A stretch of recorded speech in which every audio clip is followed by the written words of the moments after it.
I sure will. Good morning, everybody. You are listening to The Voice. Come on, dig me now. One and only Steve Harvey. Man, oh man, got a radio show. Yeah, I do. God's so big to me, man. I just have to tell you about it. I can't help it. It's rather obvious to me how big, how good God is. He's absolutely tremendous. He's off the chain. You know, man, I wanted to share something with you today. You know, if you're out there, start your mission today. Why don't we all decide together? Better yet, let's just kill that because you don't. That just individually. Look, you listening. Everybody's got something that's on the table that they haven't yet attacked yet. What are you waiting for? Start your mission today. Stop the procrastination now. And if you allow procrastination to set in, then that allows then, which is a weakness, but that allows the devil then to just really do his thing. Because an idle mind is the devil's playground. So if you ain't working on your goals, dreams, aspirations, or visions, you just waking up seeing how today gonna go, or the devil, he got plenty for you to do. See, but if you get your mind right on your goal and your focus and your purpose, then you can go on about your business. Then when the distraction comes, you can catch yourself. Now, that don't mean you ain't going to fall privy or fall prey to some of your distractions, because you will. But you will have a goal in mind, an aspiration that makes you go, hold on, man, I got to stay focused here, because what I really want, where I'm really trying to go, the thing that I'm really after, this new little thing that's being introduced, this don't fit into the equation. Man, let me keep it moving. Or you may step off the line for a little while. Like I said yesterday, the thing about God is he's so forgiving that if you get out of line, he'll hold your place. See, that's the real cool thing. A lot of people will do that for you, too. Like I said, if you're at the movie theater or you're at the amusement park and you're in a line and you forget something, if you politely ask the person behind you, hey, man, I got to run to my car, I left something, would you hold my place? Most people will say, fine, yeah, go ahead. And when you come back, they don't have a problem. See, your problem is you want to get out the line, go do something, then come back and just get up in the line further up than you were, or cut somebody. Now you got a problem, because see, everybody looking at you now like, oh, whoa, partner, where you come from? The line start back here. But see, the thing with God is God don't do that. God don't say the line start back here. God holds your place. When you make a mistake and you fall off the line, God holds your place. But if you ain't got no dreams, aspiration, if you ain't got no place, what he holding for you? See, I mean, he got a place for you, but you got to come to him. See, some people, here's what I'm saying. If you got a goal, an aspiration, a dream, and you fall off track momentarily, you can get back to that, because God knows where you left off. Now, you may have to accomplish a few more things since you stopped for a long period of time, but God knows where you left off. You can get back on track. Look, man, this dream of being on TV since I was a kid, it got off track now. It got off track. I just kept it as one of the dreams. And in some real dark moments when it looked like it wasn't going to happen, all I was hanging on to was just a hope that one day it could. But that's what faith is really about. Faith is the belief in things that you cannot see. But faith gives you the confidence to keep hoping, man. Sometimes it just keep hope alive. Sometimes, you heard Jesse Jackson say it, just keep hope alive. Sometimes, man, it's just the hope. I was hanging on a hope. And I'm talking about when it got real ugly and funky out there for me, when it looked like I wasn't going to ever make it. And all of the facts was in and everything pointed in the direction you're not going to make it. You done really messed up this time. Then I sat there and I just hung on to the hope. But man, that's what I'm saying. If you got a dream or an aspiration or vision or something, when you fall off track and you want to go get back in line, God holds your place. He knew I was off track and out of line, but he said, okay, here's where we stopped. You want to be on TV. Now, when you get it together and you quit tripping and you come and you turn to me, I'm going to hold your place, put you back in line, then we go and finish the journey. That took me a lot longer to get here than I wanted to, but then it was necessary because I needed all of them mishaps to happen to me along the way. So when I got on the radio one day, which I did not see coming, Steve Harvey got a radio show, y'all. That's why I say it every day. See, because of this radio show that I didn't see coming, now I have stories to tell. And I can tell you about me better than I can tell you about anybody. And I done been through enough where it's relatable, where enough people can go, man, that happened to me. Appreciate you saying that. That's what it was for. See, I get it now. See, at the time, though, I didn't like what was happening to me. At the time, I was really in total disagreement with God on a lot of stuff he was pulling off on me. But in essence, I was really pulling it off on myself. But through his grace and mercy, he kept me through all of my mistakes, all my bad decisions, all my miscalculations, all my misfires, all the times I knowingly stepped out there and did wrong. He forgave me. He said, because, man, if you ever come to me, I have a plan for you that is going to be far and above. It will supersede everything you've ever dreamed of. That's what I did. I just got sick of me, good and sick of me. And I turned it over to God. And then God started working. And here I am today. Now, is he through with me yet? Nope. Have I arrived yet? Nope. But guess what? The journey is cool. And then you know what I found out? That's kind of what it's like in life. If you done walked off the cliff in life and you ain't got no God in your life, it's like not having a parachute. You step off the cliff and you just free falling. Now that fall gets you closer to the grave, right? See, we all heading to the grave from the moment we're born. But the cool thing about a relationship with God is when you step off the cliff and you got God, he a parachute. You still going down, but it's a nice ride. You guide and you glide and you softly, you enjoying, you look around, you smiling, you're meeting other people along the way.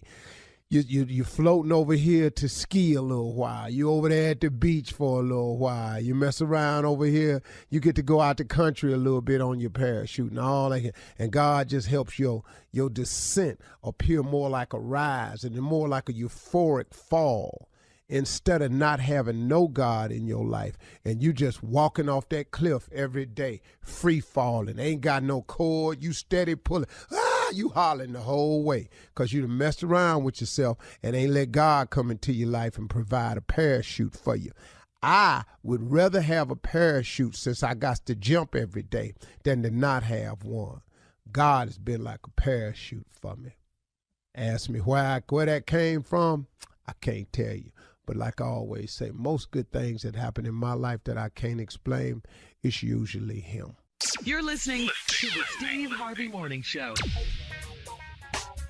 Ladies, gentlemen, people, aliens, animals, sea creatures, Loch Ness Monster, Bigfoot, anybody, Freddy, Krueger, Chucky, Jason, Frankenstein, Godzilla, King Kong, yes, and my dude, Zorro. Boy, out of nowhere. Zorro. Right after King Kong. Boy, I wanted a horse, a mask, and a sword. More than anything. This is Steve Harvey Morning Show, y'all. Shirley Strawberry, Carla Farrell, the Mouth of the South, Jr., and the legend of Nephew Tommy. Junior, what's on your mind today, man? Hey, Unc, man, let's just talk about this, man. Let's just think about something, wealth, man. Talk about wealth. Building wealth for your family and changing the generational direction. That's what pressure I'm under. That's what I'm working under, man. What's the first step in that, Unc? When did you start doing it? Well, first of all, you have to be willing to take responsibility. And you just have to realize that this has been laid upon you. If it's on your heart and you're thinking about your legacy and creating wealth for your family and generational wealth, first of all, you have to take on the responsibility. It's a daunting task, and it can be done. And then secondly, you have to want to do it. Ain't nobody finna hand it to you. Let's take the lottery, for example. In order to win the lottery, you have to play the lottery. In order for the lottery to get up to that number, a lot of people have to take a chance on it and miss. It's the chance that has to be taken in order for the possibility of the hit. So you've got to want to take on the responsibility. Now, that's a deep question, Junior. So I'm just going to scratch the surface and just let everybody know that there are levels to this. And if you approach it with the simple theory that inch by inch, anything's a cinch, it'll be a much easier task for you. So instead of trying to figure out how to become a billionaire, if you could just figure out how to become a thousandaire first, it makes it a little bit more seemingly doable. And then if you approach it inch by inch, anything's a cinch. If you approach it in incremental steps, set your goals in long-term, mid-term, short-term, and immediate goals. The first goal the person has to set is to start. That's the first goal. Do you know the average person never starts because they so worried about the long-term planning and stuff? The first goal you have to do is to start. And then you take it from there. That's the simpler way to put it, man. I could go into depth about this, but we don't have the time. Man, God is good. That's a good one right Yeah. there. Start. But you know how hard that is? Yeah. All right. Thank you, guys. That was good. Let's start this show again, coming up in 32 minutes after the hour. Run that prank back with the nephew right after this. You're listening to the Steve Harvey Morning Show. All right. It is time to start your morning off with Run That Prank Back with the nephew. What you got, nephew? Your baby going back to pre-K. Hello. Yes, I'm trying to reach Miss Thomas, please. This is Miss Thomas. Who is this? My name is Mr. Stapleton. I'm actually the principal over at elementary school. Mm-hmm. I'm looking at my records indicating that your son, Thomas, is going to be starting his first grade. Mm-hmm. He's ready. My baby's ready. Right. Listen, Miss Thomas, I've been going through actually all of the children's records that will be starting school, and I'm looking at your son's grades from his kindergarten year. Mm-hmm. And he did good. Mm-hmm. Well, no, not exactly. I mean, there's been a few, I actually spoke with the teacher who he was under in kindergarten, and it seems like he just really wasn't up to par as the rest of the children. Now his conduct, now he talks, but he gets his work. So what else is she saying on that ain't right? Well, what it seems to be, ma'am, is that his grades weren't up to par as the rest of the other children. She did tell me he was a disobedient child. No, he's disobedient and talking, two different things. Come on. Okay. Well, ma'am, listen, what we've decided here is we're going to let little actually do another year of kindergarten. Oh, no, y'all ain't going to let him do another year of kindergarten. No, sir. Ma'am, that's the only choice I have sorry. after looking. No, we got our letter in the mail with our report card the week after school started, and it said on the back, promoted. And if I got to get up off this couch and go get it, I'm going to be off, because I'm telling you right now, we will be in the first grade. Kindergarten wasn't that hard. I'm not sure what they told you about him, but it must be the wrong. Well, ma'am, from my understanding, he doesn't color as well as the rest of the kids. He's all out of the lines when he colors. He doesn't know his numbers completely, and that's kind of what we need when you first come into the first grade. No, what I can show you on this paper, he did satisfactory all the way through. Now you about to me off, and I'm already sick calling me with some about my son flunking kindergarten. He ain't that kind of He dumb. does not color well, ma'am. Listen, coloring ain't got nothing to do with the daggone kindergarten. He He is going to the first grade, and I'll be down there on August 24th. Ma'am, I will not be able to allow you to get into school on August 20th. I'm sorry, mister. I'm sorry. And I'll tell you what, let me go in and get my pencil and pen, because I don't live that far from this school, and if y'all already down there causing some conflict, I need to get up and go down there, because I'm not telling my baby when he come home today that he ain't going to the daggum first grade. Ma'am, I hate to say it, but I'm going to have to refuse education from him on August 24th. You know what? I just went back and put him in public school. I know that was a mistake in the first place. Fooling with y'all talking about some coloring. Give me your name again, sir. Stapleton, ma'am. And what's that number down there? The number here is actually area code. Wait a minute. I got the number. Never mind. I pulled up this report card. I got the number and your name on the back of this paper. I tell you what, August 24th, we'll be coming in there going to school, and I might make a trip around there this evening when I come from the doctor. Ma'am, the bottom line, ma'am, is I'm not going. I don't want to hear that.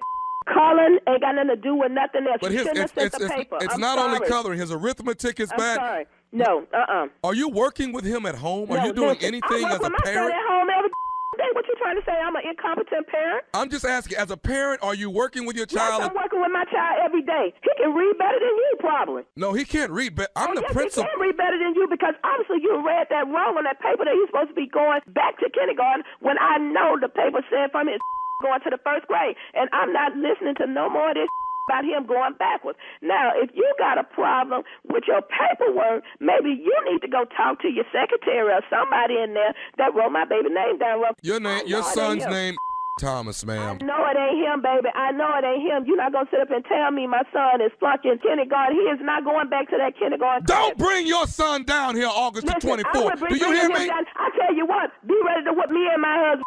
But we will be down there August 4th. Backpack, shoes, uniform, everything. You hear me? I will not be able to allow him an education. Are you down there right now? I will come down there right now and make that correction on that paper for you. Can you bring my baby is not going back to no kindergarten for no coloring. Can you bring him down here and let him color for me so I can... You talking about coloring, arithmetic, and all this stuff? No, No, I'm sorry. We will be down there August the 24th. I will have this report card in my hand that says you have been promoted to the first grade, and he's going to have a smile on his face, and so are you. I got one more thing I need to tell you, man. Are you listening to me? I'm listening. You ain't saying nothing yet. You better say something that sounds like the first grade, because I'm not playing. I would go down to this daggum administrative office, and I had fired because my son will be in that first grade. Who are you raising your voice at? Who are you raising your voice at? I'm talking to you. You talking crazy to me. I'm talking crazy to you. What? I'm a grown woman. I don't need to be explaining to you why I'm trying to defend my son. Did you graduate? Honey, I am a college degree person. I have a great job. My husband and I do well for ourselves and for our children, and that's why we know. You're not even at work right now, man. Listen, I'm sick, fool. I told you that when you called here. Waiting on the doctor to call me now. I'm probably missing my phone call. Can you color? Because your son can't color. Can I color? What kind of question is that to ask me, can I color? What are you, white or black? You asking me something. You asking me, am I colored? No, I asked you, can you color? Like no, your son I hear can't. some racist lines in there, can you color? No, my coloring and me being colored ain't got nothing to do with none of this. Is this a race thing? No, you trying to make sure you send him back? No, I'm not trying to send him back. I want to send him back to color, to get his coloring together. I tell you what, that ain't got nothing to do with nothing. And if you are the head person down there now, you are incompetent and you are an illiterate. Call me and tell me that my son has to go back to the first grade. I got one more thing. You know what? Mixed up. I tell you what, I'm through with this conversation. I'm through with this. I'm going to say one more thing, and I'm going to be out here. Are you listening? I'm listening. This is Nephew Tommy from the Steve Harvey Morning Show. You just got pranked by your girlfriend, Felicia. I'm going to beat Felicia's I am going to beat her mother. You about to get tore out the frame. I mean, I'm writing numbers and everything. And I'm recording everything. I'm going to beat her because she know I don't play when it comes to my kids. Okay, that's all right. All right, but one more question now. What is the baddest, I'm talking about the baddest radio show in the land? The Steve Harvey Morning Show, baby. All right, nephew. Thank you. Coming up next, it is Ask the CLO with the Chief Love Officer, Steve Harvey, in the building. Ready for your love questions right after this. You're listening to the Steve Harvey Morning Show. Coming up at the top of the hour in entertainment news, Beyonce removes Khaleesi's sample and ableist slur on a Renaissance album.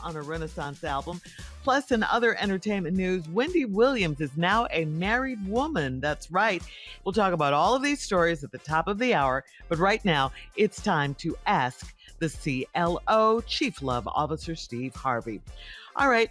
Kenya in Atlantic City writes, my husband is going on a cruise with his siblings to celebrate his retirement. I think his sisters planned this trip because they know I get really bad motion sickness and I won't go. I understand they probably don't care for me, but why wouldn't my husband speak up on my behalf and plan a better vacation? They don't Well, want you there. let me say this to you, sister. There is medication that you can get from your doctor. That's prescription meds that you could take 4 days before you go for altitude sickness and 4 days before you can go for motion sickness. And it will solve all your problems. Quit tripping. People make me sick. Always calling in complaining about something. Why you got to exclude me? Learn how to swim. Hell. That's your response. From the person Do you know how to don't like to swim. Right there. Do you know how to swim? Yes. So Yeah, I know how to swim. I know how to swim to get back. But you know, when you don't want to deal with the letter, I can just tell him anything. So now it's just You don't want to deal with it. That's not helping. This ain't a love right. question. She mad because they done planned the cruise. Everybody want to go on cruise, but your little sick ass. Take the pills, call your doctor, and get on the boat and celebrate your husband's retirement. She's mad at her husband. That's what it is. No, but why you mad at him? It's his retirement. They throwing something for him. Now, you want him to go to his sisters and make them replan it because your ass gets seasick. Go to your doctor and get the damn... Let me find out what the name of this medicine is because I just had a friend of mine. Dramamine is over-the-counter medicine. It don't work. You get sleepy. You're going to miss the whole damn trip sleeping. Take Dramamine, your ass going to be sleepy. The name of the medicine is... I can't say it, but it's ACEPAZOLAMIDE. Okay. So you want her to take something you can't say? Acetaldehyde. Okay. That's a prescription med. Your doctor has to prescribe it to you. Please check into it and go enjoy your trip. Next question, Cheryl. Journey in Tucson says, I'm in my late 30s and I had a daughter when I was a junior in high school. Now that she's grown, I want to move into a smaller home and travel. My daughter feels like I'm pushing her out of my life, but she doesn't understand how much I gave up by being a young mom. How do I get her to understand? That ain't her fault. No, it's not. That ain't her fault. All she got is her mama. Yeah. All she knew is her mama. Y'all been more like friends anyway. Y'all was close in age. Yeah. Now she gonna lose her mama and her friend. That's what it sound like to her. Now you talking about what you gave up. You made that decision. Junior high. What Not you mad at her high. for? No, junior in high in school. high Junior in high school. 11th grade. Please. About damn near the same thing. No, No, it's not. Hey, Not 2 at years all. off. Hey, junior in high school, 2 years before junior high. No, see, you talking about now. Oh, back Junior high was 7 through 9. High school was 10 through 12. Oh, now Go it's- ahead, Shirley. All right. Well, mine was different than that. All right. Well, Lauren in DMV area says, I'm a professional woman with a history of emotionally abusing my boyfriend, or at least that's what he told our therapist. He won't stand up to me when we argue, and that bothers me. Why won't he take control of this relationship? Because you crazy. What the He won't hell? stand up to me. Stand looking for a up to fight. you. Yeah. He tired of you. All this fighting and stuff. You are emotionally abusive to man, and why won't he stand up to you? Because when he stand up, you stand up more. Yeah. You're already in therapy. Dang. Damn. What does she want? Nutty ass. Exactly. Sitting up in here now, you want him to You want stand to out. fight. Why won't he fight me? Damn. Stop Why won't he arguing. take control of this relationship? Why don't you quit arguing? Yeah. He needs to leave. He don't want the relationship. This therapy is just so he can say he tried. He out. Right, exactly. He already got somebody else. Now go home and fight about that. Now, ain't nobody taking all that nagging off you. Man, please. He your boyfriend. Are they married? Yeah, you should. No. It's Oh, just no, her he got boyfriend. somebody else. No, he got somebody else. She emotionally abuses him. And he done went somewhere where he don't get emotionally abused. What man don't do that? All right, Lauren, you're about to lose your man. He gone. Lose your man. You're about to lose your man. No, You lost your man. And how old is she? She didn't say. She's a professional woman with the history of emotionally abusing her boyfriend. And that's what he told his therapist, at least. That's what he told her. That's why he got somebody else. Ain't no man sticking Why around wouldn't he here. stand up to me when we argue? Because you nutty. Yeah, this is craziness right here. A mess. All right, last one. Now I'm probably nutted and probably got banned off the things you can't say no more. But since I ain't got you the can list. still say nutty. You can Okay, still say nutty. Uh-huh. You ain't gonna You can lose still your say it. empire and get Yeah, canceled. that's still acceptable. Yeah, over nutty. Yeah. All right, moving on to Andrea in Lake Charles. Andrea writes, my 17-year-old son snuck a female in my house and my husband caught them in the act. He came and told me not to go into the game room because he didn't want to embarrass our son. He said he'd handle our son later. A few days passed and he didn't punish our son. Shouldn't he be punished? He's 17? Let me ask you a question. What is the punishment for the be? That's going to make him not do that again. Well, what, sneak a Because female once in the you house? break the seal on the cookie jar, all you want is cookies. So Okay, now what punishment? Shirley, go ahead. I'm listening. I mean, he snuck a female in the house. Okay, I mean, just he tell me broke what you that think rule. the punishment ought to be. Tell me what that ought to be. No Okay, car, he can't no drive a video car. games. Yeah, all of Take his that. phone. Yeah. No That only video leaves games. time to focus Yeah, on no one car, thing. no- Dog. But can I can't keep drive. bringing this girl up here, though? Can I keep doing No.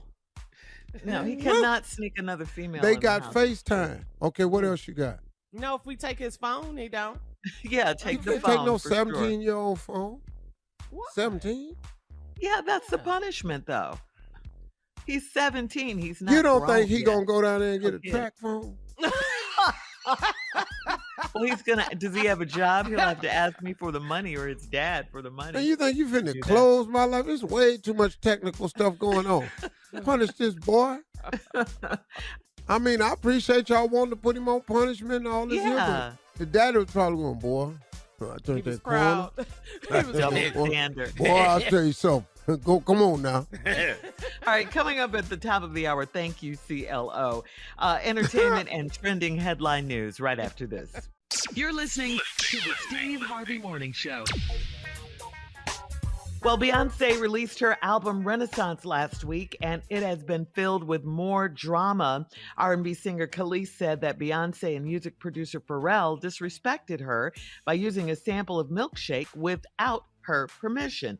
It seems like Khalees and Pharrell have an ongoing beef, and Beyonce has removed the interpolation of Milkshake on the track Energy, and it's the second revision of Renaissance. And albeit a slur that is often used to demean people with spastic cerebral palsy was removed as well from the track Heated earlier this week. And you can check this out too. Now, Monica Lewinsky has asked Beyonce to remove a lyric referencing her affair with former President Bill Clinton. She tweeted the link to a Variety article reporting on the controversy and added the caption, well, while we're at it, Partition, in reference to Beyonce's 2013 song Partition. In the track, Beyonce sings, he popped all my buttons and he ripped my blouse. He Monica Lewinsky'd all on my gown. The lyric alludes to Lewinsky's, of course, 1995 to 1997 affair with then President Bill Well, Clinton. we're not taking that out. No, we're not. No. Thank you. No. That stays on Partition. That's our jam. The lyric too. stays. I don't even understand about that other one either. With Khalees From Khalees, Milkshake. The Yeah. other one too. I don't understand none of them. Mhm. Yeah, I didn't police was really understand. upset. She felt that they Yeah. disrespected her. She's been beefing with Pharrell, who actually produced Milkshake. So Mhm. it was a big old social media rant. So Beyonce just Probably a wonderful girl and all this, but sometimes we don't make the best decisions. Sometimes them rants could have just turned into a phone call and a business decision. A check. Yeah. You know, yeah. I don't even think it was Beyonce. Yeah, Sound like. Beyonce wasn't. But you know what Beyonce did was, okay, cool. Take it out. I don't want to hear that. Clear. Click. Yeah. Well, let's get to this. In other entertainment news, Wendy Williams reportedly is not married, despite her claims. Speaking to Hollywood Unlocked founder Jason Lee, Wendy claimed that she secretly married a New York Police Department officer named Henry. However, her rep William Selby, I should say, has denied this claim and said Wendy is not married. Wendy also claims that she is still having financial problems and her American Express is cut off. So We ain't Wendy heard is nothing not about no married Henry. to Who, y'all heard somebody Henry? Who was Henry? It's just an NYPD officer. Last thing I heard about was her feet hurt. I ain't heard nothing about no Henry. Oh, yeah. No, that wasn't the last thing. The last thing was like she was ready. Yeah. So, Oh, yeah, That was right. the last thing. Uh-huh. so she's Yeah. not Ready? married. So she just got carried away when she No. was talking. She and Henry are not married. No. We don't even know Henry yet. This too soon for somebody else. We don't know Henry. Henry who? Yeah. It's You don't just know Henry. Henry. Just Henry. She Wendy already and told. Henry are not Okay. sitting in a tree. Okay. Mm-mm. You talking about Henry KISSING. Dixon working Nordstrom's? What you talking about? No, he's With an the hookup. NYPD Uh, officer, okay? He's an officer of the law. All right. Well, finally, in trending national news, the monkeypox outbreak has now grown into a problem serious enough for President Biden to appoint a national monkeypox response coordinator. A national monkeypox response coordinator. All right. His name is Robert Fenton. He's a former FEMA administrator who has previously led multiple disease prevention and response operations. He will lead the fight against monkeypox, which now has more than 6,000 cases reported in the U.S., mostly in major cities like New York and San Francisco. Fenton and his team will focus on increasing the availability of tests, vaccinations, and treatments. So there you go. oh, this is real monkey business. This is serious. Say anything. No pun intended. Really? No pun intended. Say anything. Oh, I What, think the it shit was. was- I'm out of the shit- sicknesses myself. I just don't know what they want now. Yeah, it's a lot. Just had isn't it? COVID. Now you got monkeypox. Mhm. Yeah. I'm trying my best. I hope I don't get that. Oof. And I We don't I want none yeah. of it. We don't want Yeah. none of it. But if they start doing those press conferences, remember the daily Every day, the briefings? updates. Yeah, like Mhm. Fauci, Mhm. Dr. Fauci had 4:30 to do. every Friday, every day. Oh no! I hope we don't Steve, have to go back. To yeah. Do Is the this a monkeys job know? you could handle, Steve? yeah. I know you have a lot of jobs. National Ain't no doubt monkeypox about it. response coordinator. Matter of fact, I'd love to be the dude to come on every day. Really? Okay. What, Oh yeah, ladies and the gentlemen. National monkeypox response. Ladies and coordinator, gentlemen, Steve here we Harvey. are with the days of the MPR is what we're gonna call it, the monkeypox report. And here's your monkeypox reporter, Okay. Jack Riller. Uh-huh. I'm gonna even have a monkey name, Jack Riller. Hi, everybody. I'm Jack Riller, and here's today's monkeypox report. Just want to report there were 8 new cases of monkeypox today. Nowhere near me, so I'm just fine with it. Monkeypox, in case you haven't heard, is a contagious disease that's spread by touch. It's unsightly, ungodly amount of bumps that come on your body. The only place that this is alarming is when they show up on your damn face. My suggestion is if you get monkeypox, stay your ass at the house. Don't come up to the hospital because we ain't taking nobody in up there because you can't come up in there and infect everybody else. Monkeypox, we don't know what it is, where it come from, where it's going, or who got it, and what the cure is. So that's the report today. Good luck. Have a nice day out there, and stay away from the monkeys. We'll see you tomorrow. That's All right, the same report from yesterday. Yeah, that's what it's going to be. Coming up 20 minutes after the hour, we'll talk about late country star Naomi Judd right after this. You're listening to the Steve Harvey Morning Show. Country star Naomi Judd, if you recall, died back in April, and now a new report claims that she didn't leave any of her estate to her two daughters, Wynonna and Ashley. Radar Online reports that Naomi's husband, Larry Strickland, who she wed back in 1989, has been named executor of her estate, leaving him total control of her fortune. And if he ceases or fails to serve, she chose her brother-in-law. Naomi's estate is set to be worth about $25 million. Yeah. And rumor has it that her daughter Wynonna is upset with her mother's decision, especially because as a co-member of the Judds, Wynonna believes that she was a major force behind her mother's success. So there you go. Let me get this out right now. Right here, right now. What? Please tell me, I am the executor of the state. What? Go ahead, I was just getting ready to ask Steve that. It don't. Go ahead. Because I know I'm in control of. You got everything in order, Steve? I just want to say this, dog. I ain't trying to hurt you. Who you talking to? Tommy? Tommy? Yeah. Tommy? I ain't trying to hurt you. But your ass is going to be in for a major disappointment. Are you listening, nephew? And I don't want you to feel no kind of way about it. It's not reflective of how I truly feel about you. Well, what is it reflective of? Why am I not the executor of the state? Because the executor of the will has to be somebody who is going to be there to make sure that the will and the wishes of the deceased is carried out. I'm going to make sure your will and wishes is carried out. Your what? And that's another requirement. First of all, the reason I didn't make you the executive, I'm really thinking I'm going to outlive your ass. Why would I make you the damn executive and you ain't even going to be You here? guys 10 years apart, right? We 10 years apart. But all these pranks and stuff, somebody going to kick it. Well, what did you leave Tommy? Is Tommy in there at all? He's not the he's in there. No. Wait. Can Tommy even say the word? Let's start there. No, Tommy has another problem because you ain't going to believe what I left Tommy. Tell us. You want to be the executor of something he can't even say. I Go can ahead. be the executor of the wheel. What? See?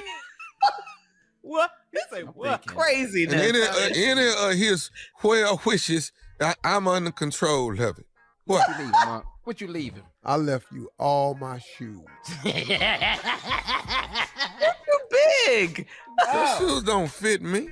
Well, at least you finally admitted that. I don't want your damn shoes. You know something? You ain't going to be able to fill them, so that's why I left them. You're listening to the Steve Harvey Morning Show. It is time to check Steve's voicemail. And if you want to leave Steve a message, all you have to do is call us 877-29-STEVE. The first caller is from Mississippi, Steve. Her name is Phoebe. Hi, Steve.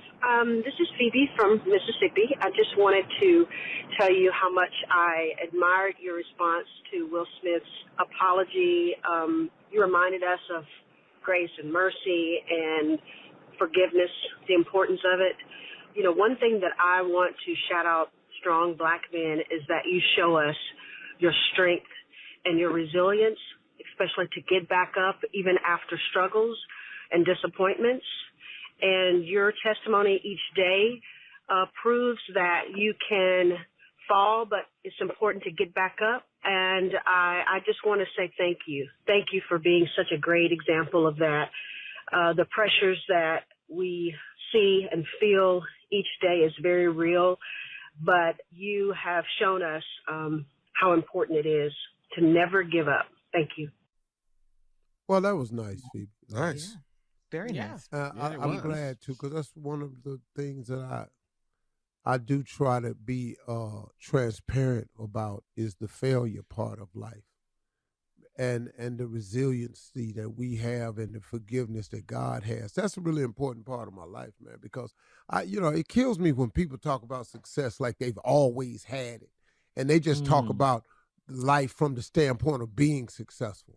Man, nobody want to hear that. Man, people need to know how to win when it look like you lose it. They got to know how to get up when you done fail.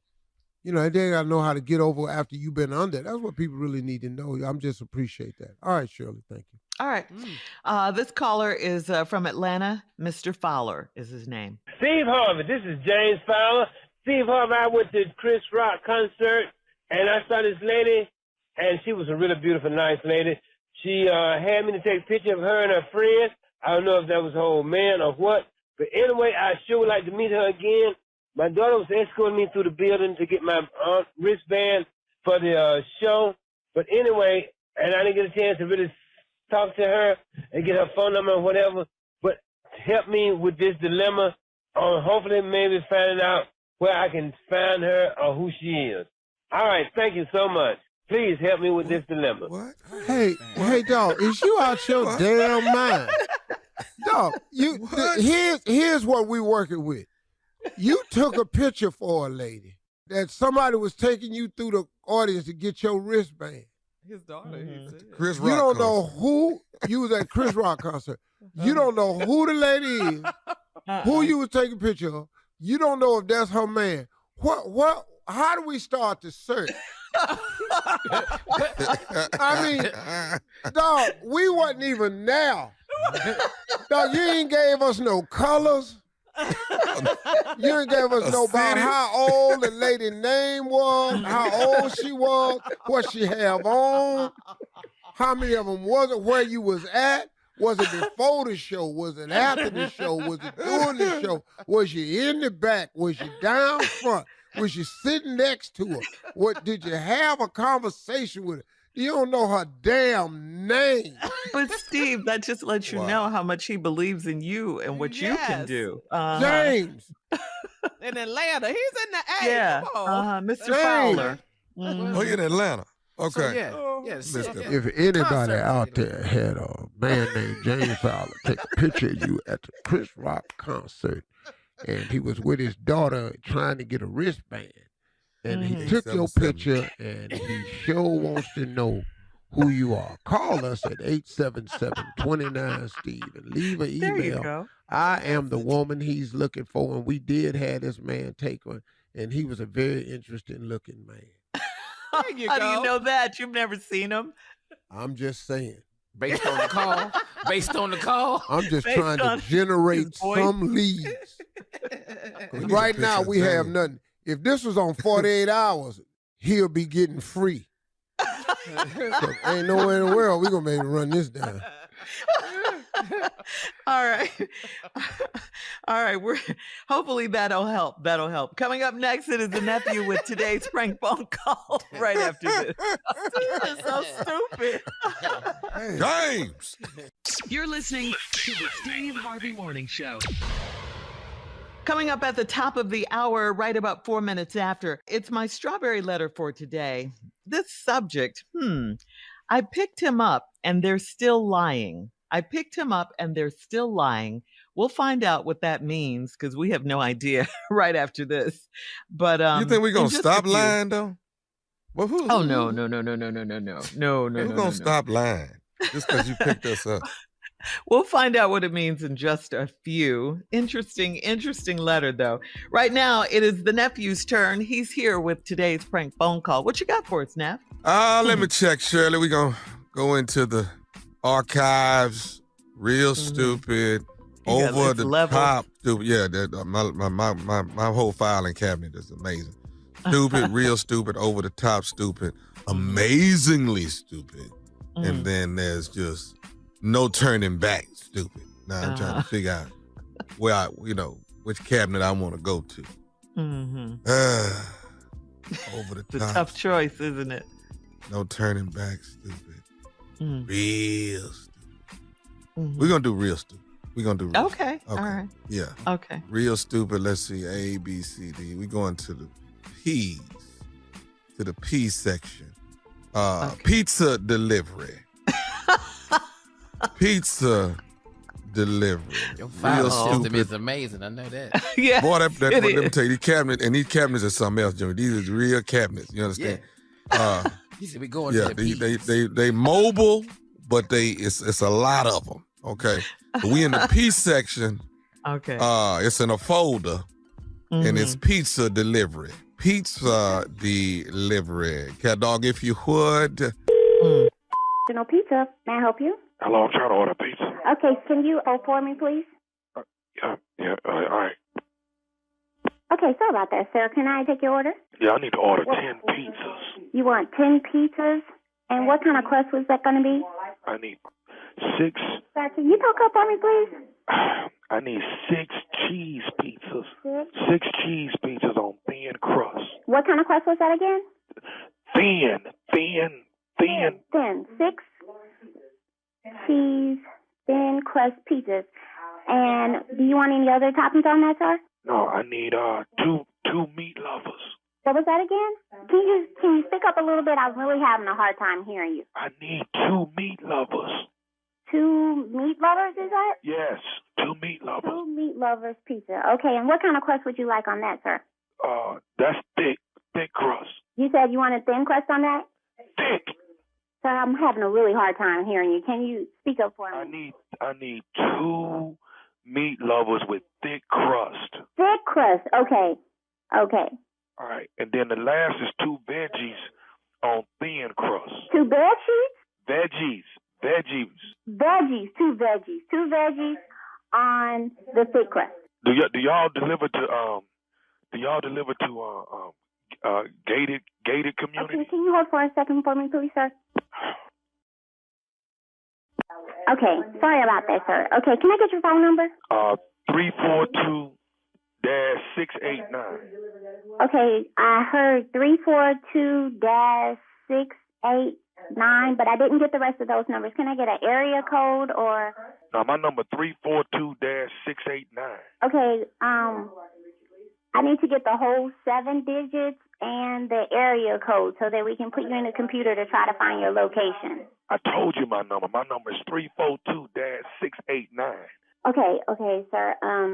Let me get my manager on the phone. Excuse me, wait. There's a new phone. He's giving me like 6 numbers.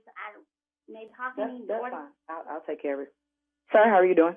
Hey, how you doing? I'm doing great. All right, I ordered 10 pizzas, 6 cheese pizzas, 2 meat lovers, and 2 veggies. I'm trying to see do y'all have a problem delivering to a gated community? Oh, not at all. We deliver to a gated community all the time. Let me just get a number for you and an address. Right, my number 342-689. Sir, that's only 6 digits. We need 7 digits. Well, actually, your area code plus your 7 digits. Okay, I don't.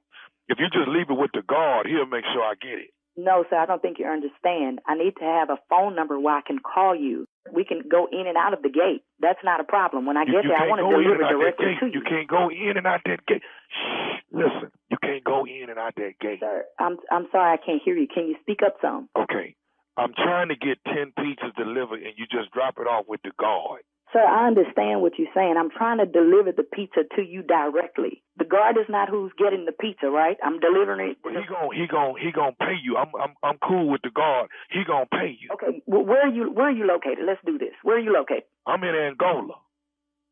Angola? Angola. Where's Angola? Angola. Y'all don't know Angola? I'm in Angola. Angola, Louisiana? The penitentiary. Huh? So we can't deliver pizza to Angola penitentiary? Look, I ordered 10 pizzas from her. 6 cheese pizzas, 2 meat lovers, and 2 veg. Look, I can't be on this phone too much longer. Listen, sir, I know what you're saying, but we're not delivering to Angola. Do you know where we're located? You got to call somebody. We're in Dallas. Look, you got to call somebody in Angola, Louisiana. Look, I'm trying to get these 10 pizzas. Look, I'm not finna go back and forth with you. Exactly, and I'm not going to go back and forth with you either. We are unable to deliver this pizza to you, okay? Why? Because you are in the penitentiary, sir. No one delivers pizza to people in the penitentiary. People in the penitentiary can't order pizza? No, sir, they cannot.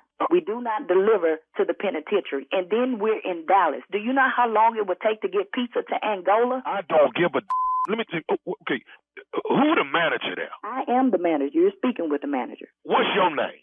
Never mind what my name is. Just know that I'm the manager. Okay, let me say this to you, since you're the manager there. If I don't get no pizzas here tonight, when I get out in 3 years, I'm coming down there and I'm gonna you up. So who the you think you talking to? You ain't gonna me up. In 3 years, I won't be here. But matter of fact, I just might stay here for 3 years. So when you come back, let me tell you something. If y'all don't bring these pieces to this penitentiary and get it to the guard before he get off work, then there's gonna be some around here. Now I done ordered these 10 pizzas and everybody on the cell block is waiting on them. Sir, I don't care about you and your folk on your cell block. You are in the penitentiary, and I don't even know why you calling or you on my phone. This is a business, okay? And I have a job to do. I am not delivering pizzas to a penitentiary. So y'all discriminating about where y'all bring pizzas at? No, we don't discriminate, but we ain't located in Angola unless you're gonna give me some petrol for my metro. I ain't coming. Let me tell you something. I want you to remember these numbers: 342-689. If you see that spray painted on your house or that damn pizza place, then you know my thing got out and I'm looking for your 342-689. I don't give a about 342-689 and 743. What I'm saying is your is grass if you come up here in 3 years, and guess what? Don't drop the soap. Who you think you talking to? That's what I said. Who you think you talking to? You better get off my phone. I got one more thing to tell you before I get out in 3 years. These are the last words I'm gonna say to you. What's that? You listening? Yeah, I'm listening. Say what you gotta say. This is nephew Tommy from the Steve Harvey Morning Show. Your girlfriend got me to prank phone call you. Oh my goodness, you got to be freaking kidding me, man. Oh my God. Oh God, this is nephew Tommy.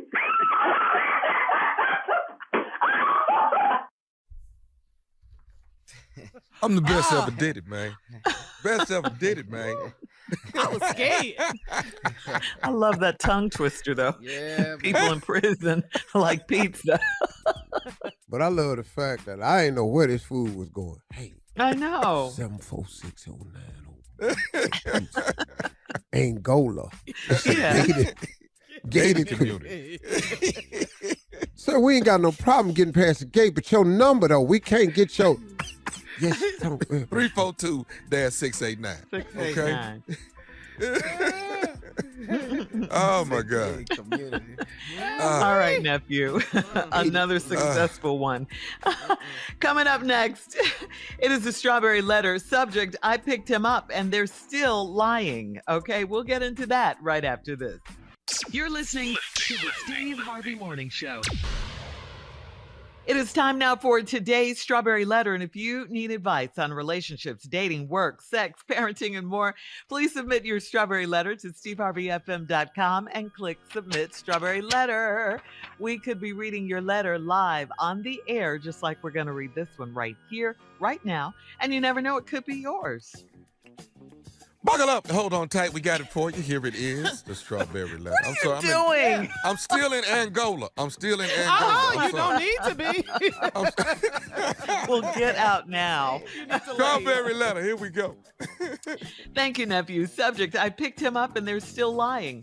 Dear Steve and Shirley, I have been married for 22 years to a fool who thinks I'm crazy. He works 2 jobs and takes great care of me, but I think he resents me because I never had children for him.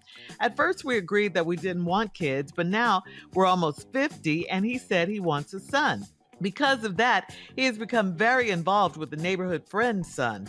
I thought he was being a good neighbor, but now I think he is using the boy to get to his mama. We've known this woman for years, and when she lost her husband 3 years ago, our small community was there for her and her kids. She has an 8-year-old son and a 5-year-old daughter. My husband and I kept the kids a few times in the past, and recently, my husband has tutored the boy in math, and he even bought an Easter suit for him this year.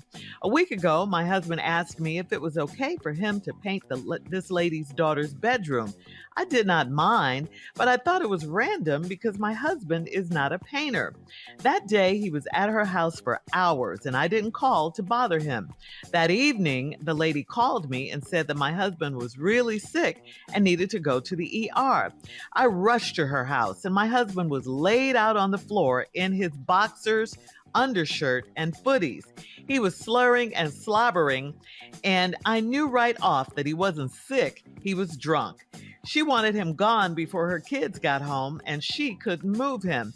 She said he took his clothes off because he couldn't breathe. A neighbor had to help him get him into the car. My husband has been sleeping on our couch since then, and they swear that nothing sexual happened. Why are they lying? Should I send him back over to her house? Well, if you listen to this show, you would know there are lies that Steve respects and approves of, and then there are just some really, really stupid lies, okay? Saying he was in his boxers and his undershirt and his footies because he couldn't breathe was just a stupid lie. It was just dumb. The only reason for him to be almost all the way dressed over some other woman's house after he had been there all day is if he and the neighbor lady were doing it or about to do something before you got there. I mean, they're playing house over there. He wasn't painting the daughter's room. You never even mentioned that again. I guess it was the shock of seeing him drunk, laid out on the floor and in his underwear that made you forget all about that. And yes, there is a difference between being drunk and sick, and you know your husband. I'm shocked that she called you, but I do believe you're right. She desperately needed him out of the house before the kids got home, and she definitely needed some help getting him out of there. So a neighbor helped. Well, I gotta ask you, now that he's home, what are you gonna do? You let him stay over her house all day, supposedly painting her daughter's room and not even checking on him all day, for hours. You just can't leave your man over some other woman's house and not contact him. You should have gone over there to see what was going on. Now you're asking if you should send him back. Well, not unless you want the same thing to happen all over again. And until you figure out whether you're staying in this marriage, what you're going to do, he needs to stay on that couch and stay his butt at home, period. Steve? I picked him up, and they're still lying. This is a really, really weird letter, man. It is. Kind of crazy, really. This couple been married 22 years. Now, she say to a fool who thinks I'm crazy. Well, how did this marriage last 22 years to a man who is a fool and to a man who thinks you crazy? He got 2 jobs, take great care of me, but I think he resents me because I never had children for him. At first, we agreed we didn't want kids, but now we're almost 50, and he wants a son. You all agree, but he never stopped wanting kids. Okay, cool. All right, because of that, he has become very involved with the neighborhood friend's son. I thought he was being a good neighbor, but now I think he's using the boy to get to his mama. Well, I think it's both. I think he's also using the mama to get to the boy. Now, but we've known this woman for years, and when she lost her husband 3 years ago, our small community was there for her and her kid. Now, when you say lost her husband 3 years ago, does that mean death? Is that how y'all see it in the letter? Yes, Steve. He died? Uh-huh. Okay. Or she could have lost him to another woman or something like that. It means death. Okay, well, he died. Died. So.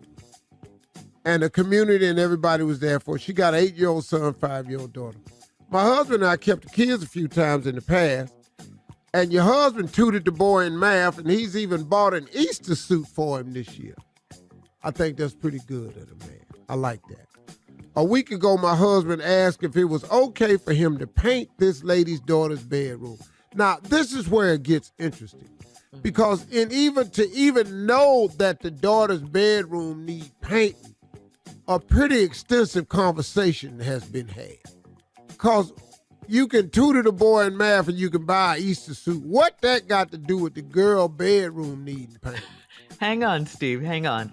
We'll come back with part 2 of your response at 23 minutes after the hour. Today's Strawberry Letter subject, I picked him up, and they're still lying. We'll get back into it right after this. You're listening to the Steve Harvey Morning Show. All right, come on, Steve. Let's recap today's Strawberry Letter. The subject is, I picked him up, and they're still lying. Well, this lady and man, boy, he always wanted a son. she thinks there's some resentment because she couldn't have children for him. He's fallen and taken to this neighbor's son. The woman lost her husband 3 years ago. She's got an 8-year-old boy, 5-year-old daughter. And he's kind of taken to the boy, tutored him in math and all this here, and bought him an Easter suit.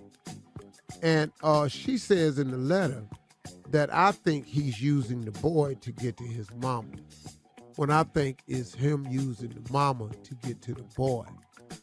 And it may be a package deal here that they're working on. You've kept the kids a few times and, all this here. A week ago, your husband said, is it okay for him to paint this lady's daughter's bedroom? Now, that's a conversation, y'all. I've had a conversation with a lot of women in my life, and painting their baby's bedroom ain't ever come up. Okay. Ever. That part. I'm telling you, there was some extensive conversations coming up, some type of trade-off, some type of deal, something of value. I need my daughter's bedroom painted. That's the only way that can come up. And then the lady said, he asked if it was okay. I didn't mind, but I thought it was random because my husband is not a painter. Yeah, but you ain't her though. See, we a whole lot of things when we got to be. Now, to get over to your house requires that I become a painter. That's what it is. I'm going down here to Lowe's. And I'm gonna work through some stuff. I'm gonna come back with the little plastic. I'm gonna come back with the can of paint, the brushes, the roller pen, the pan. I'm gonna come back with a stir stick. Right. I'm gonna come back with some tape, that blue tape, so I can mask off the edge. Oh, I'm finna learn. I'm gonna go on YouTube and I'm gonna paint this damn room. Yes. Well, the day came, he was at our house for hours. And I didn't call to bother him. And that evening, the lady called me and said that my husband was really sick and needed to go to the ER. Now, this was all, we had to work through this now. I rushed to her house. My husband was laid out on the floor in his boxers, undershirt, and footies. He was slurring and slobbering, and I knew right off he wasn't sick because she'd been with him 22 years. Right. He was drunk. She wanted him she wanted him gone before her kids got home and she couldn't move him. She said she took his clothes off because he couldn't breathe. Do you know how hard it is to get a man's clothes off? And what that got to do with breathing? Yeah. He was breathing when he had them on when he walked his ass over there. He was breathing when he was painting that damn house. Now all of a sudden, why he got to be half naked to breathe? Don't get it.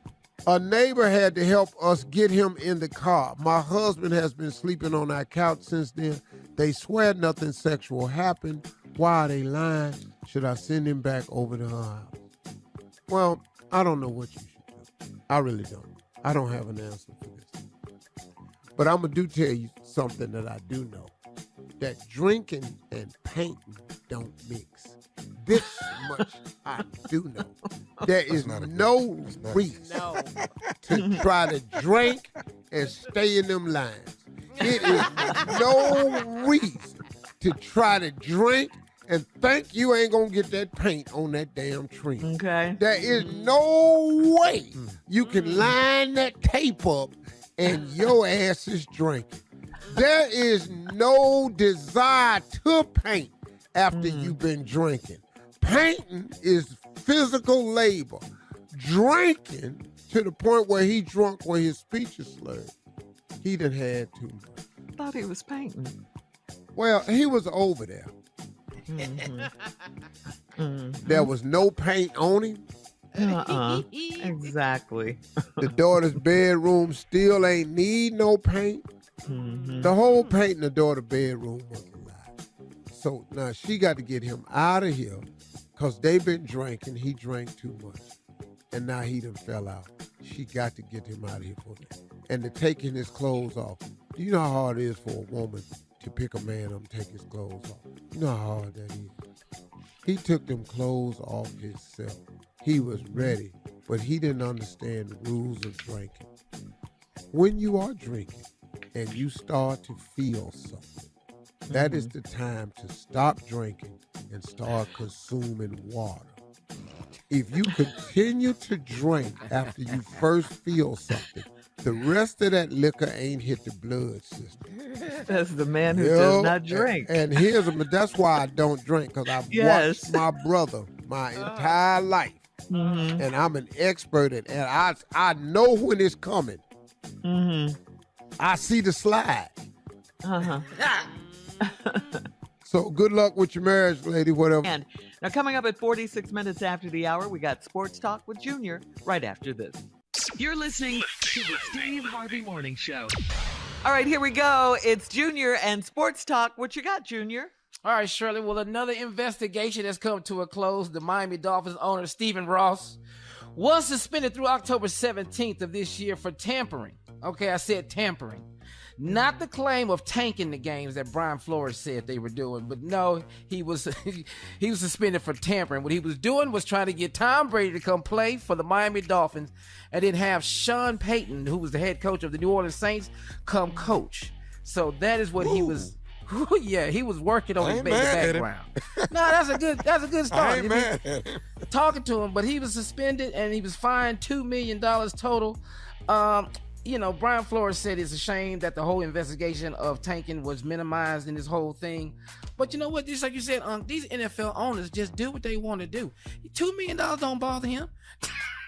This ain't taking him no lesson. I'd ask Tom again for $2 million. Well, they're not gonna allow the tanking to go on because that discredits the Shield and ruins the image of the league. So they're not gonna do that. They're not gonna say nothing about it. Well, also, football is back tonight. Talking about that Shield, they didn't beat that Shield up. That Shield holding strong. That Shield stronger than the one Captain America carried. You Boy, hear me? that NFL Shield. Understand? You better shut up. They didn't tarnish that Shield so bad. Man. Well, football is back tonight. The NFL Hall of Fame game, the Jacksonville Jaguars against the Las Vegas Raiders, happening 2 nights. So football will be Ain't nobody back. watching that. Ain't nobody gonna really watch it. Don't nobody really even care. Wow. About the Hall of Fame game. It's just it's all based around the Hall of Fame. But this is what I have a problem with, Uncle. And let's just get to this. It came out that Tiger Woods was offered $700 to $800 million to play on the live golf circuit. Okay. I think what he did, he turned it down. Do you think that is admirable? That he turned down $700 to $800 million. You ride with the PGA. Yeah. Okay. You got to turn that down. $700 to $800 million. He turned it down because he got a couple $100 million, dog. A couple $100 million. Tiger Woods is a billionaire. Mm-hmm. Okay, well, that's how you can walk away from it. I'm not. Yeah. I'm over there playing golf. Say, come on. I'm doing Family Feud in Saudi. I'm doing the radio show from Saudi. I'm doing the golf commentating from Saudi. The Miss Universe will be in Saudi. $700-800 million. That's what I said. You turn on that live golf tournament. I never promise fly you. back over here. I promise you. I'm not even taking golf carts. I'm riding camel hole to hole. That's what I'm on. All right, Junior. Thank you. You're listening to the Steve Harvey Morning Show. All right, Steve. So here's a discussion we saw on Facebook. It was from Ben, one of our white listeners. Ben wrote, "Since when is not lying a bad thing? After 7 years of marriage, my wife just up and decided she wanted to talk about our numbers. She blurted out that she was with 6 dudes before me and is embarrassed because she thinks that's a lot. In my younger days, I was in several bands and did more than my fair share of hooking up with eager music lovers. Needless to say, she was mad when I refused to answer and pissed when I finally said I had no idea that it was easily over 100. Now she says she doesn't even know me. Yeah, he says Why it was did you easily get that over number, 100. man? God. She says she doesn't even know me now and is angry that I didn't lie to her. What the hell? Is there any fixing this? Dog, I don't even know why you even got into that. I have told you it is best to lie. I tell women that. Women, your number is 3. All the time. Fellas. So should he have gone like to 10 just to make her feel good about her I 6? wouldn't have gave no number. So you've never given a number in Oh, your hell no. Because and I'm just going to, it's staggering. Yeah. Shocking. It's unthinkable. Shocking. It's unthinkable.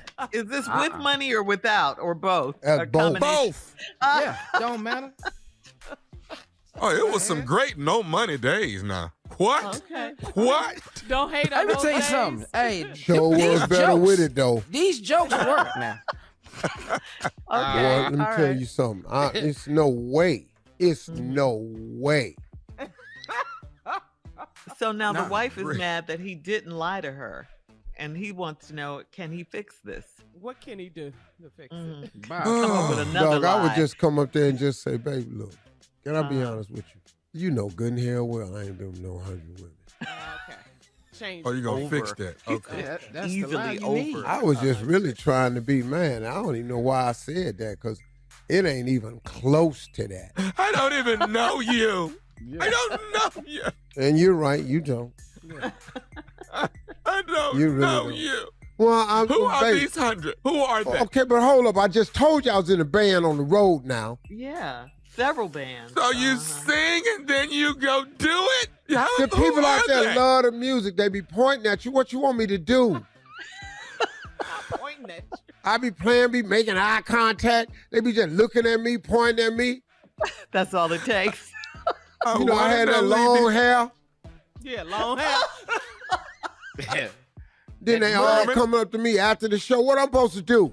Sherman, Flat I want to stomach. know who the 100 is. I want Well, Start with the A's. 100? all right then. 100? You play a great All right, woman, then. Tommy. He does. He's good. 30 of them is your friends.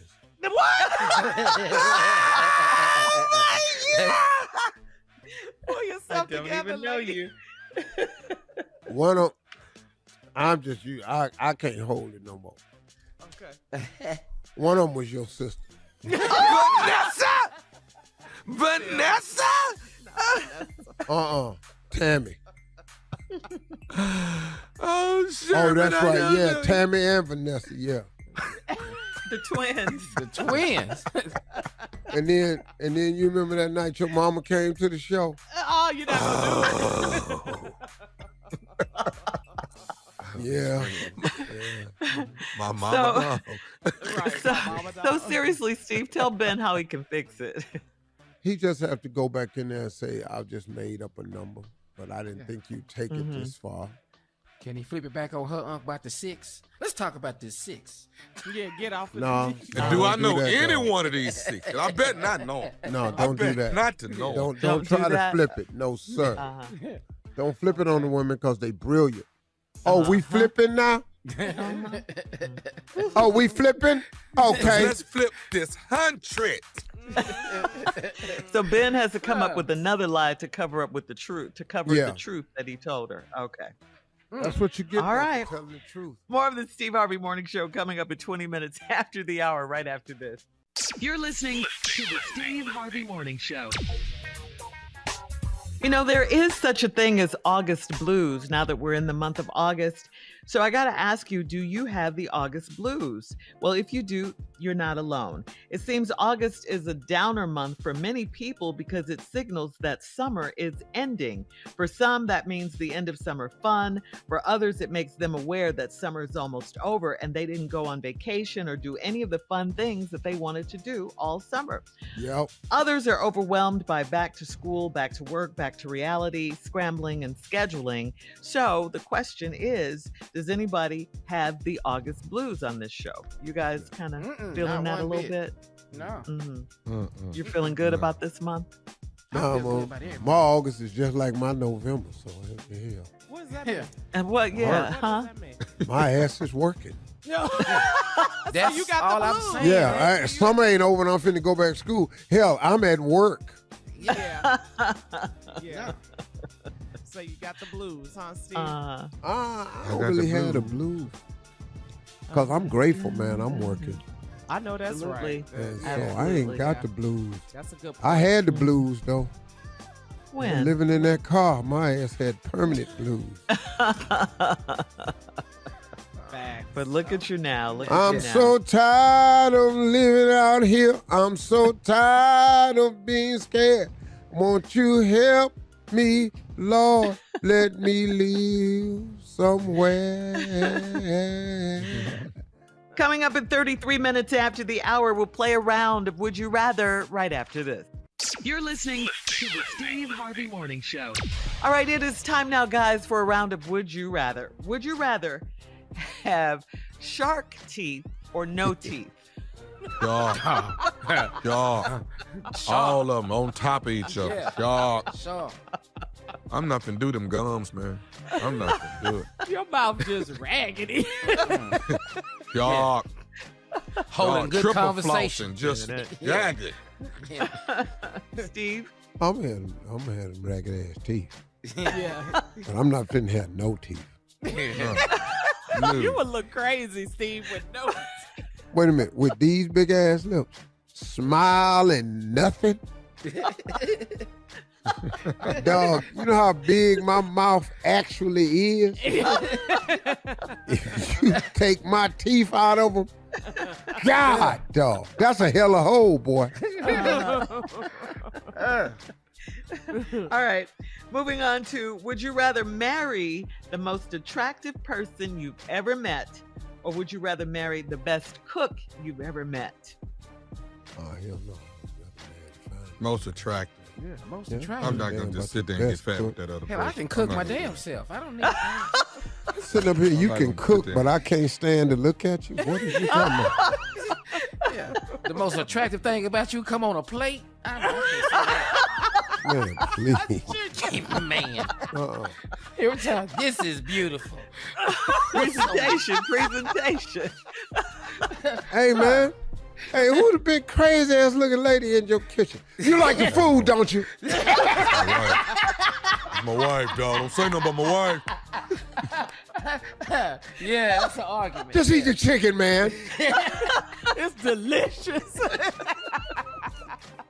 Got some calm finna come out here, gonna shut your mouth. Ask me nothing else about her. Yeah. Baby, help with them yams now. In here asking questions about your looks. Yeah. Oh, man. That's true. We didn't say she was rough looking. We just said got she's to the make best love cook with you cake ever in the met. bed. You got to feed me for me to make love to you. Come on, Shirley, one more. Would you rather spend every weekend indoors or spend every weekend outdoors? Which one? Oh, outdoors. Outside. I knew Steve would be outdoors. Outdoors, man. Oh, that's simple. Yeah. Outdoors? That's Golf, a good one. fish, All right, and would you rather barbecue. work the... yeah. Go ahead, All right, Shirley. last one. Would you rather work the job you have now for a year at double your current rate of pay or have 1 year off with what you're making now? That's interesting. I'm going to double Hell that money. yeah. Hell no. Give You me not gonna that take year off? off with what I'm making now. Uh-huh. I ain't got to come in here and I get the same check. For a whole Or I year. can work for a year and get double. Uh-huh. Man, I'm off. Bye. All right, that's today's round of Would You Rather. Thanks, guys. Coming up at 49 minutes after the hour, our last break of the day and closing remarks from the one and only Steve Harvey right after this. You're listening to the Steve Harvey Morning Show. All right, guys, here we are, our last break of the day. Wow, it went by pretty quickly, and it was a fun day. Yeah, Thursday. Thanks to all our listeners, who join us every morning. We appreciate you so much. We really do. I'm not over your affairs. That bothers me. What are you talking Oh, about? you're not, over. You know, earlier we talking about his the will, and the will. I'm not. You want to be the executor of his estate. Yes, and I don't understand why I'm not that. Because, that Tommy, makes no sense. I don't know. I'm why the closest to you in our family. I'm the closest to you. What? Tommy, what? I'm planning on being here a long time. And at the rate you doing these pranks, I don't see you making it. You don't want to be tied to that, Steve. I don't want to be tied to you, though. Somebody gonna warm your ass. We tell you this every year. I'm the best there ever was. I'm the best that ever done it. Mm-hmm. How you feel me now, huh? Huh? Huh? Wow. All right, Hey, so Steve, don't worry about that. I have a Go question. ahead. Uh-huh. With all the things that you do, all your jobs and all that stuff, how do you find time for yourself and to maintain your happiness and to, how do you find time for all of that? You know what? It's really, really hard. And it's really, it's a constant developing process. Mm-hmm. Because as busy as I am, I actually have the nerve to add stuff to that. Yeah. Meetings, proposals, new opportunities, travel. And so what I have to do is I have to constantly evolve, because as I keep moving my schedule around, I'm getting older. Yeah. And it's becoming more difficult because the fast twitch muscles I used to have, they don't twitch as fast no more. Oh.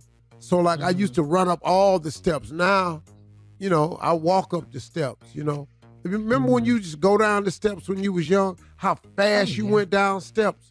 Yeah. I take my time down each step now. Mm-hmm. My sons come blowing by me on the step. Yeah, because falling is not an option. No. It's not an option. And so it's even now I'm having to redo my schedule for next year. And I try to handle with as many projections as I can. Like right now, I'm planning 2023. I'm already planning 2023, my work schedule for 2023. As you should. Mm-hmm. I'm not. That's how you try to get ahead of it and go. Mm-hmm. So that's basically, it's very difficult, but I try to steal moments every day. For yourself. I don't, but it's hard.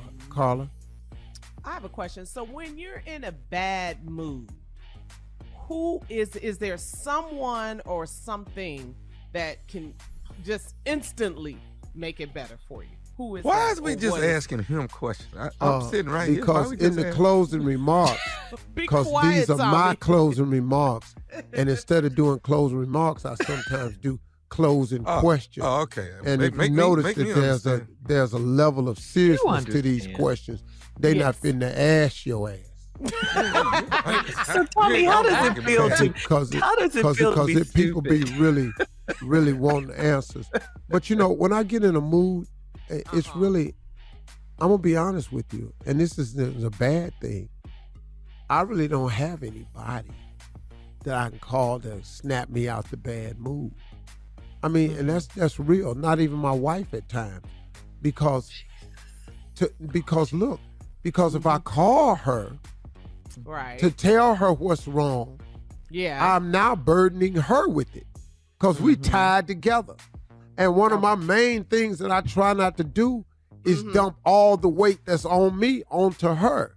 Because heavy is the head that wears the crown. I happen to have the king crown on. Yes, sir. Okay. The queen crown is big enough. She got enough to deal with.